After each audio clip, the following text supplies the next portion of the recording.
Hey, good morning. I'm not sure what to talk about. Greenwich, I'm done with them. There's about all I can say about Greenwich and what happened with Matthew. You can read all about it and all you can know. There's no more that I know. I read the report, and there's not a lot one man alone can do about it. I can give away some secrets, though, about our government. Certain things that might make some sense to you. From what I've seen on the internet, what I've seen on the news, and being raised by my grandfather who worked for the UN, who was top brass with the UN while he was with the UN. When he left, he was given sort of a bunch of people signed a poster board, which they took that Mount Rushmore or whatever, where the four presidents are engraved inside the mountain. Well, they took one of those. They sort of put a copy of his picture right over one of them. He was so important to the UN. They gave him that, signed by everybody. He said, "You're one of the most important civil servants to ever pass through the UN. One of the most, not important, but one of the best civil servants to ever pass through the UN." He retired the audio and visual director of the UN, a director of audio and visual services of the UN. Everything that was seen and heard all around the world by the UN, at that time at least. He began the UN with the League of Nations. So I watched him, I listened to him, I grew up with him. I wasn't at school much after what happened to me. I was with my mom. I was kind of almost like a dropout at 7th grade. But I hung out with him. I got homeschooled. I got a diploma and everything. Went to college. Anyway, what he thinks he shared with me, the UN, by the way, their end game is not just going and getting the refugees and getting them out. Their end game is no more war, peace on earth. That's their end game. It's the end game for the UN, if anybody wanted to know. There are a lot of people in this country who don't like the UN and what it's all about, but I don't think you really know what it's all about. You never will, neither will I. Anyway, and this government, our country, you have to think about the history of the United States of America. It's still one of the most uncivil places in all of the world. When are we going to learn our lesson? We have ultimate fighting matches here. That's legal. It should be illegal. Fighting to the death, almost. And people cheer that on. Are we a bunch of barbarians still at this point? Like I said, I'm very much English. I don't like that shit. I never liked boxing. It was no point to it. Sports are great. But boxing, I can take that. But once you get to Ultimate Fighting Match, UFC, man, only in America.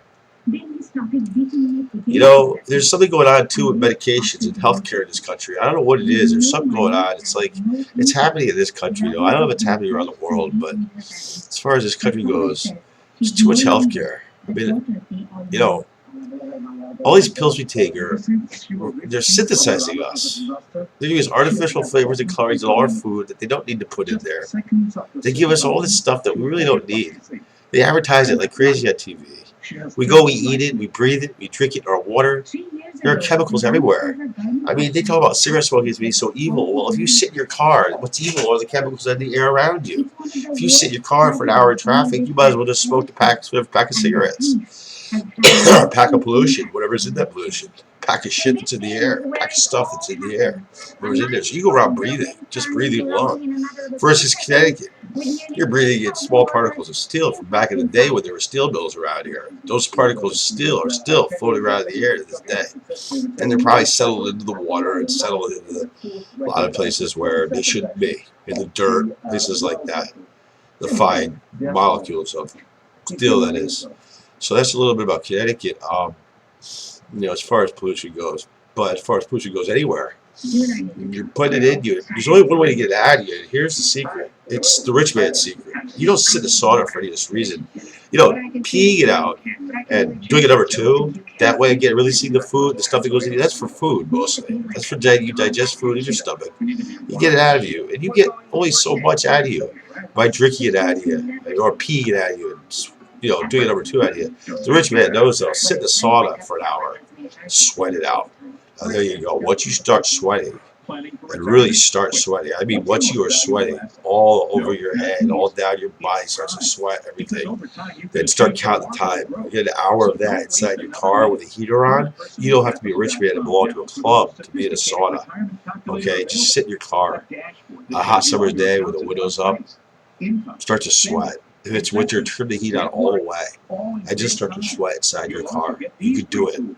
Okay, especially on a sunny day. Park in the sun in the winter and start to sweat with your heat on. In the summer, just you don't even need the heat. Just park in the sun.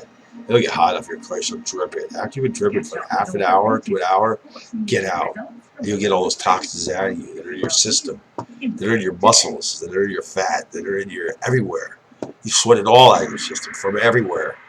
Because your digestive system comes out through your pee and through your number two. But anything that doesn't end up in your digestive system through breathing or gets into your bloodstream from the food you're eating or from whatever you're getting into via drinking water, straight up water, even from bottled water. Bottled water has many different chemicals in it. Look this up. Go to Penn and Teller, bottled water on the YouTube. Check it out. Check it for yourselves. I'm not going to do the whole experiment myself. It's already been done on the YouTube. There's just a few things I want to give away.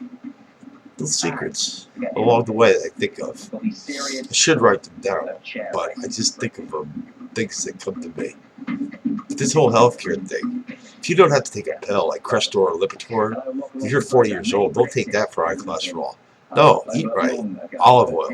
Vinegar is a good cholesterol fighting thing. Red vinegar. Anything from the red grape. Welch's grape juice. You know, the good stuff, grape juice, the red grape, vinegar from the red grape, or red wine with dinner. Even white wine. Red or white wine with dinner. Red is better. But whatever. Anyway, a small glass of red wine. Not a lot. You don't want to be a wino. Okay? There you go. There's a few hints. Oh, and eat a wide variety of food. Don't just stick to one thing all the time. Always eat different foods. Always be willing to try anything. You can always spit it out, wash it out with Kool-Aid, right? If you don't like it. So don't be willing to try anything. So it's something my mom taught me.